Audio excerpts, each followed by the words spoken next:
Welcome back to Plots with a Twist, where we discuss books, amongst other things. And today, we're going to get into a review on The Girl Who Lived Twice by David Lagercrantz. Yeah, I think that's it. That seems right. Mm-hmm. So let's get into it. Okay. So just a little bit about the plot. So this book, each book, if you're not familiar with the Girl with the Dragon Tattoo series or the Elizabeth Salander series, each book has like a central conflict, and then the beeline or the main story is like a continuation of their stories each book. So the main conflict in this book focuses on a beggar who just one day pops up dead. He turns, let me not say pops up, he turns up dead. And basically during the investigation, the police just want to write it off as a suicide or accidental overdose because he was an alcoholic, so to speak. And the medical examiner examining his body looks and sees that it's a little bit more to that decision.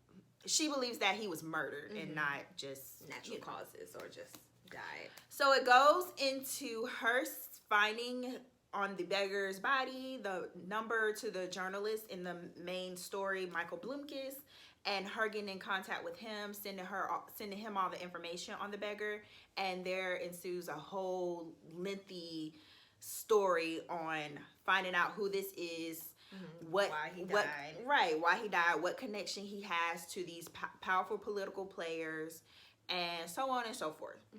Meanwhile, the central character, Elizabeth Salander, she's on the hunt for her sister, and is faced with a decision on how to take her out, because at this point she wants to take her sister out. Spoiler alert, I guess.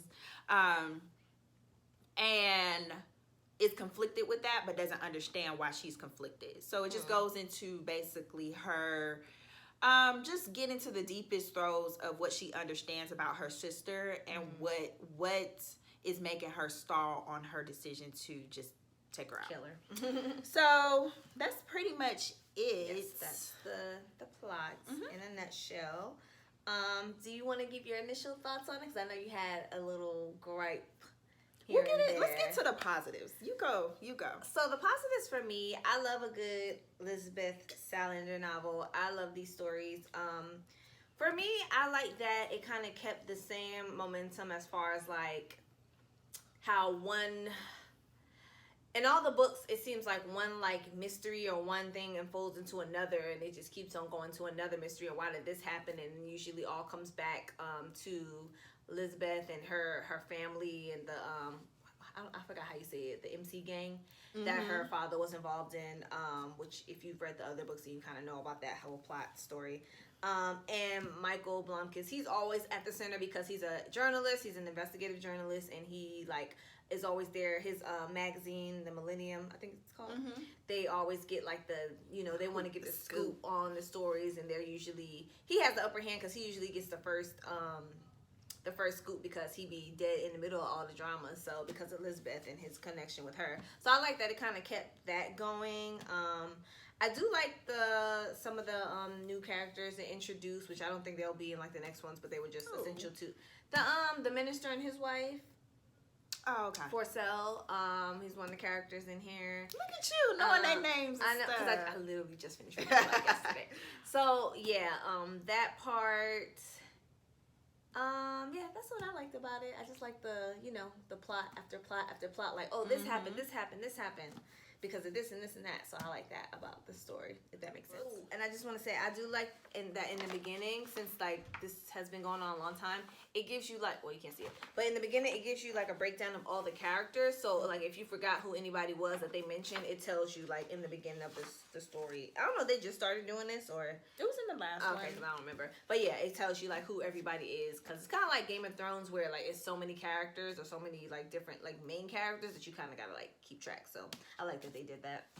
Okay, so I do like that they kind of keep the story alive and keep it going with these characters you've grown to care for over the years of this book being, this particular series being published.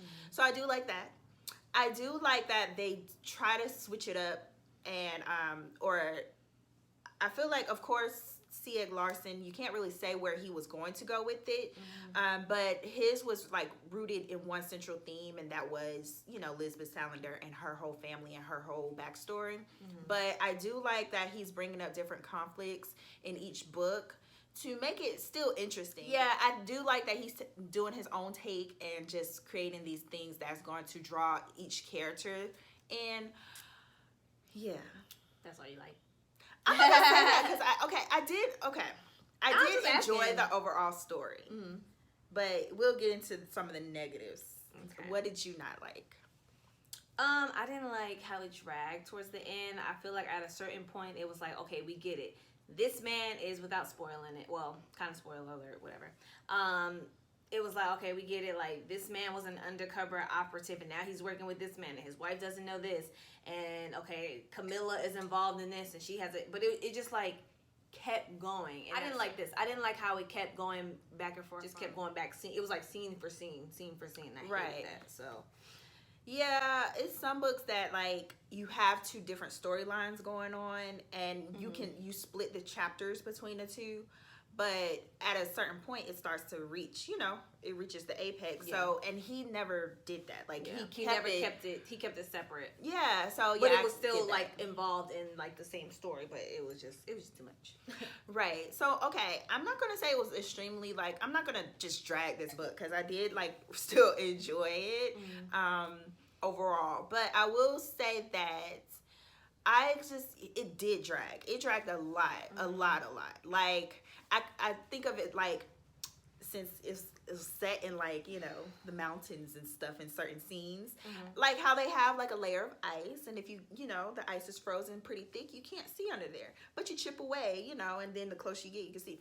Like at a certain point, you could read everything and it's still this layer of ice, and it's like, dude, just peel the layer back. Right, we know. So stop dragging it out. Yeah, and very much dragging it out. Just and because he doesn't. So like when it switches, when you have some books that switches between narratives and whose perspective is being told, you can kind of have, hey, this person. He sticks to dates when it switches. But you still don't understand, like, if it's going to be on the same day, you don't understand that now it's focusing on a different person. So it's like you're getting bits and pieces of the same story because you're getting each character their understanding of what's going on. And it's like, me as a reader, I know, I'm good. I don't need to see when Bloomkiss understands this. I don't need to see when the medical examiner understands this. Because we expect them to get there anyway. Because at this point, it's the 6th book. So it's not, you don't have to, like... keep reiterating like how they come to terms with certain things, because you already know, like Blomkiss, you already know what he's given because we seen him six stories ago. We already know how he reacts to stuff and how he takes in information, because that's been his whole thing this whole time. So that part, or that type of writing for me, it seemed to be trying to make the story lengthier instead of just trying to get to the point. I don't know if he had a word quota he had to meet or something, but yeah, it just took forever to get to the point. And then two, to me, that I don't like why is Mikkel or Blomkiss, why are they the people to go to? It's other journalists in Sweden.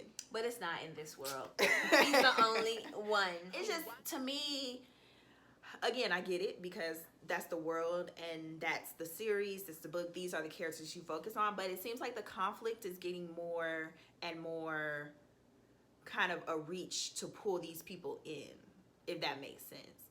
Because I feel like you're looking at it at a point because I disagree with that a little bit, only because...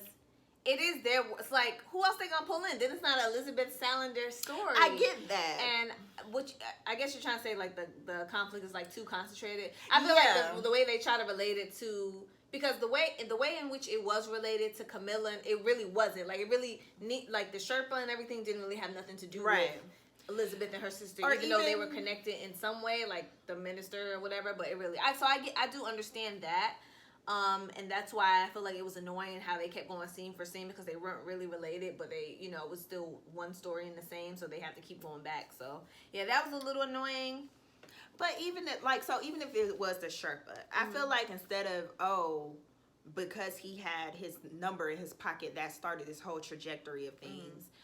I think the way that even he had his number was like, That was kind of it was just very random as to how these little things pull these major players into this fully immersive experience. Yes. And it's like I feel like if he basically said, "Hey, this is a beggar. He bought a bagel for every day, and he knows he wasn't there." And something that drew a firmer connection.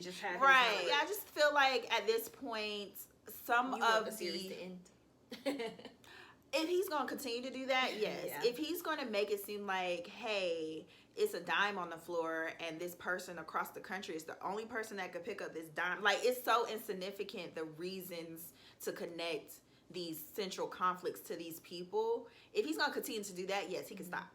But if it's like a major thing that's like, oh, this is why this person is being drawn in, then yes, continue. Make it make sense. Make it make sense. So that was just my only little gripe. It's not little. Okay. That's my only reason for because I'm just, even the previous books he's written, there was a little bit more, concrete to the appeal to the central conflict, but this one, it didn't take you. Right. It didn't grab you. Right. I can understand that. Okay. But other than that, what'd you rate it? I gave it 3 stars only because it drags so much, and it's really not one of my favorite stories in the series so far. I like the one before this better with the boys with the twins. Yeah, I like that one better. So I just gave it 3 stars because it was good for what it was. It's Elizabeth Salander, tale, so I was gonna enjoy it anyway. But just the way it dragged, and like you said, how the stories didn't really have a reason to connect. Really, that kind of threw me. So I just gave it 3 stars. What'd you give it? I gave it 3, I think. You did? Yes, it dragged so much. Yeah, it did. If it didn't drag as much as it did, I would have gave it 4 stars, maybe even 5. But the fact that it just dragged to the point. No, the fact that it just dragged so much, I was like, yeah, I can't. It dragged so much, and like I said, the stories, his writing, he's coming into his writing because his first one that he did of this series. I think that was his first novel, period. So you can tell, but it was still interesting with the boy with the autism. And I feel like Stieg probably left him concrete notes for that because that was the next one coming up. Right. And after that, he probably just had to go off maybe outlines or something. Right. Yeah. So the last one was pretty good. It got, and it felt like he was finding his footing. But this one, I gave it a 3 just because it's okay. Did we judge you too prematurely? Did you just have a good, good run and then all of a sudden no? Yeah. So I will say that, but he does still create entertaining works overall. And again, it's one of our favorite series. So of course we can't just drag it. That's just like me dragging a Harry Potter spinoff. Yeah. I would never. But I will be, still critical. Still critical, yeah. I'm gonna read, as long as he keeps making them, I'm gonna read them. But it's just do better. But he can stop. Like I said before, he can stop. If he can do a little bit better, I don't want him to stop because I enjoy these books. But yeah. But the way it ended is just where do you go? But she's gonna have something gonna pop up. She knows it's gonna be that one person that wants revenge or something. So yeah. So we'll see. Let us know if you guys have read the book, if you read any of the series, and what do you think? How do you think David Lagercrantz is carrying on is he carrying the torch? Is he doing what needs to be done for the series? Or do you just feel like, no, he can stop, like Kristen? All right. Well, comment, subscribe, play with us, type it up, send it to us. We'll type back. Oh, my God. We do. All right. All right. But until next time, bye.